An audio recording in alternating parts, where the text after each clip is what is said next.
स्वतंत्रता स्वागत भाग 1 विस्तार से।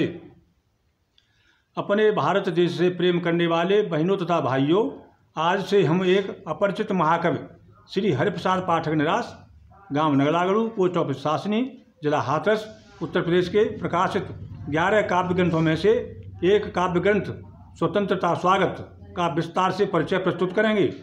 यह देशभक्ति तथा स्वतंत्रता प्रेम उत्पन्न करने वाला 200 से अधिक छंदों का खड़ी बोली का छंदबद्ध काव्य ग्रंथ है। इस स्वतंत्रता स्वागत नामक काव्य ग्रंथ की रचना उस समय हुई थी जब देश परतंत्र था तथा ब्रिटिश शासन था। स्वतंत्रता आंदोलन जोरों पर था।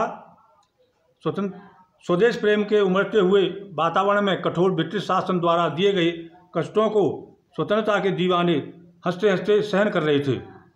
हमारे देश के स्वतंत्रता सेनानी देश की स्वतंत्रता के लिए ब्रिटिश शासन से जूझ रहे थे। न जाने कितने निरीह व्यक्ति जलियान कांड की मशीन गनों की ज्वाला में भस्म हुए।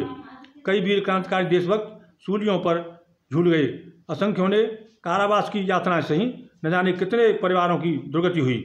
ऐसे समय में कविवर श्री निराश जी ने देश हित को सर्वोपरि समझकर इस स्वतंत्रता स्वागत काव्य ग्रंथ की रचना करके अपना कवि कर्तव्य निभाया था। किसी भी कवि के काव्य ग्रंथों की रचनाओं से उसकी मनोवृत्ति का परिचय मिल जाता है।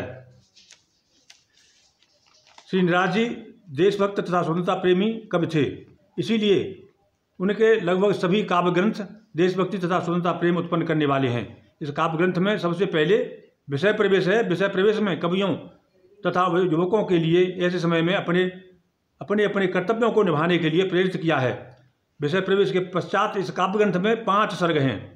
प्रारंभ में अपने भारत देश को विश्वगुरु के रूप में प्रस्तुत किया है तथा भारत की प्राचीन गौरव गाथा का वर्णन है। इसके पश्चात व्यापारी के रूप में आए अंग्रेजों ने किस प्रकार देशी राजाओं में आपस में फूट डालकर तथा अन्य कई कपटपूर्ण व्यवहारों से संपूर्ण भारत पर अपना अधिकार कर लिया, इस बात का वर्णन है। इसके पश्चात ब्रिटिश शासन द्वारा किए गए विभिन्न प्रकार के अत्याचारों का वर्णन है। इसके पश्चात कविवर श्री निराश जी ने अपना कवि कर्तव्य निभाते हुए भारतवासियों को स्वतंत्रता प्राप्ति के लिए प्रेरित किया है तथा अंत में भारतवासियों ने अपने देश की स्वतंत्रता के लिए शपथ ली है।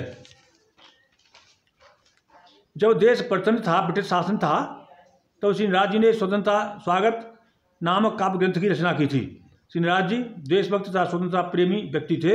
ऐसे समय में उन्होंने अपना कवि कर्तव्य निभाया था तथा अन्य कवियों को भी ऐसे समय में देश के लिए उपयोगी वीर रस की कविता बनाने के लिए प्रेरित किया था, जो देश को स्वतंत्र करने में क्रांति की चिंगारी उत्पन्न कर दे। श्री निराश जी ने अन्य कवियों से कहा था कि अरे कवियों, आप कल्पना के परों से काव्य के आकाश में मत उड़ो।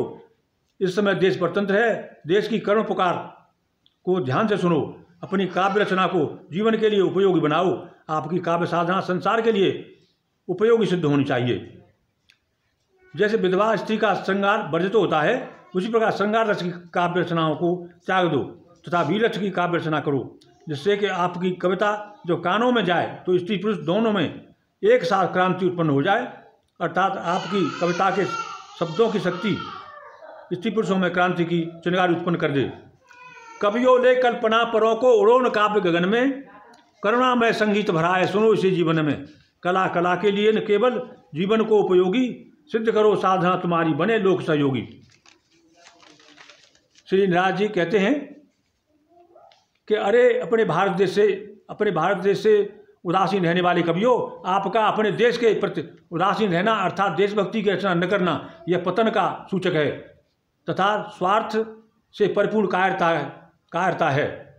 अरे कवियों, अपने निजी स्वार्थ को छोड़कर अपने भारत देश के हित को सर्वोपरि समझकर भारत को स्वतंत्र करने में अपने काव्य ग्रंथों के माध्यम से अपने देश की परतंत्रता की समस्या को सुलझाने में अपनी रचना के माध्यम से अपना योगदान दो। निष्फल भ्रष्ट पतन का द्योतक यह वैराग्य तुम्हारा, शुष्क स्वार्थ से परिपूरित है कापुरुषता सहारा। पूर्ण देश हित में अपना हित बन उदार उलझाओ, व्यस्त नहीं समस्त के पथ पर फिर उलझन सुलझाओ।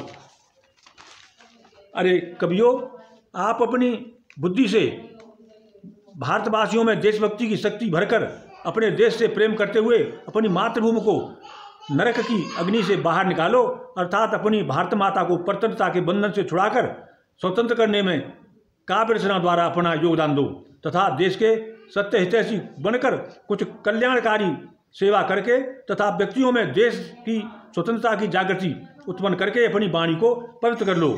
देशभक्ति की शक्ति व्यक्ति में भरकर मेधाबल से हो अनुरक्त भरत भूतल को खींचो नरकानल से। सत्य हितैषी हो स्वदेश के कर सेवा कल्याणी, देश मुक्त का मंत्र फूंक कर करो सुपावन वाणी। भारत माता की जय।